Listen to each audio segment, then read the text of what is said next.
Bismillahirrahmanirrahim. Assalamualaikum warahmatullahi wabarakatuh. Hamdan syukranillah, salatu wassalamu ala rasulillah min abadillah. Segala puji bagi Allah subhanahu wa ta'ala yang telah mana masih memberikan kita beribu-ribu nikmat sehingga kita dapat berkumpul di Zoom meeting yang insyaAllah diberkahi Allah subhanahu wa ta'ala. Dan salawat beriringkan salam, mari sama-sama kita hadiahkan kepada ruh junjungan alam, yaitu baginda Nabi Muhammad sallallahu alaihi wasallam, dengan mengucapkan Allahumma salli ala sayyidina Muhammad wa ala ali sayyidina Muhammad. Ayo semuanya mengucapkan Allahumma salli ala sayyidina Muhammad wa ala ali sayyidina Muhammad.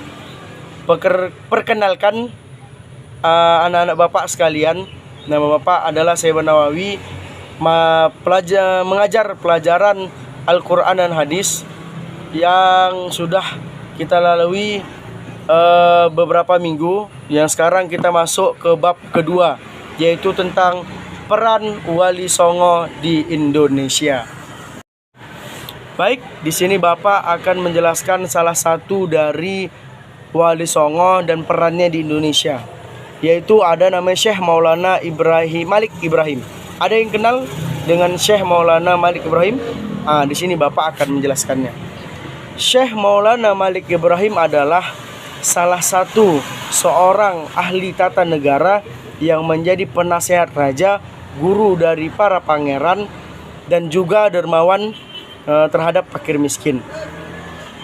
Menurut tokoh, beliau adalah cicit dari Habib Ali Zainal Abidin, yaitu cicit dari Rasulullah Shallallahu Alaihi Wasallam. Syekh Maulana Malik Ibrahim atau Sunan Gresik yang kita kenal, yaitu bermukim di Gresik untuk mengajarkan agama kita, yaitu Islam, hingga akhir hayatnya pada tanggal 12 Rabiul Awal 1822 Hijriah, bertepatan dengan 8 April 1419 Masehi, dimakamkan di desa Gapura, kota Gresik. Makamnya banyak diziarahi masyarakat hingga sekarang. Gresik dianggap sebagai penyiar Islam pertama di tanah Jawa. Jadi di tanah Jawa itu Gresiklah pertama kali disiarnya agama Islam, sebagai ayahnya dari Wali Songo. Jadi Sunan Syekh Maulana Malik Ibrahim inilah ayahnya dari Sunan Kalijaga atau dari Wali Songo. Apa peran beliau terhadap peradaban di Indonesia? Dakwah Islam pada awalnya lebih bertumpu pada usaha para saudagar secara perorangan. Namun ketika Syekh Maulana Malik Ibrahim masuk ke dalam Gresik, maka di situ Islam berkembang secara pesat. Kemajuan dakwah Islam di Indonesia itu cukup besar, sehingga raja-raja dan beberapa masyarakatnya masuk ke dalam Islam tanpa paksaan. Kenapa? Karena agama kita itu memaksa kita untuk masuk ke agama kita. La ikraha fiddin. Tidak ada paksaan dalam agama Islam. Beliau juga memberikan peranan yang sangat besar terhadap perkembangan Islam di Gresik, khususnya di Indonesia, di tanah Jawa. Mereka mempunyai kemampuan spiritual dan intelektual yang mumpuni, yang sangat-sangat hebat. Dan karya-karya dan ciptaan lagu serta mediasi-mediasi penyiaran Islam untuk menarik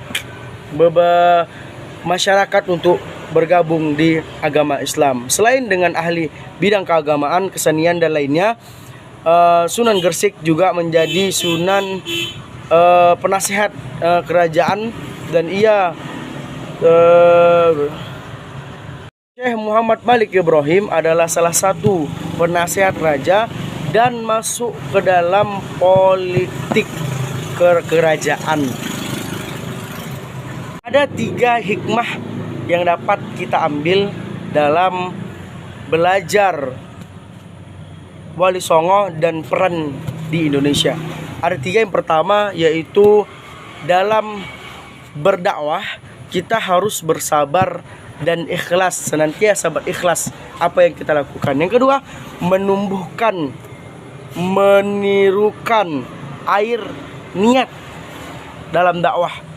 Seperti air yang menetes, itulah niat kita dalam berdakwah. Yang ketiga yaitu selalu berperilaku sesuai ajaran Islam, karena sebagai uswah umat, sebagai mempersatu umat.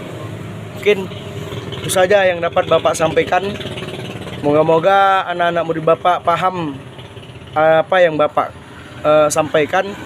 Dan untuk tugas minggu depan, Bapak akan melihat catatan kalian, yaitu tentang rangkuman salah satu sunan, salah satu Wali Songo dan perannya di Indonesia. Mungkin itu saja yang dapat Bapak sampaikan. Semoga anak-anak murid Bapak paham dan sampai ilmunya kepada anak-anakku sekalian. Dan untuk minggu depan kita ngeringkas tentang salah satu Wali Songo dan perannya di Indonesia. Untuk itu Bapak hanya minta satu halaman supaya tidak terlalu banyak kata-kata yang terbuang. Mungkin ini saja yang dapat Abang sampaikan. Jangan lupa tugasnya di rumah ya. Itu saja. Assalamualaikum warahmatullahi wabarakatuh.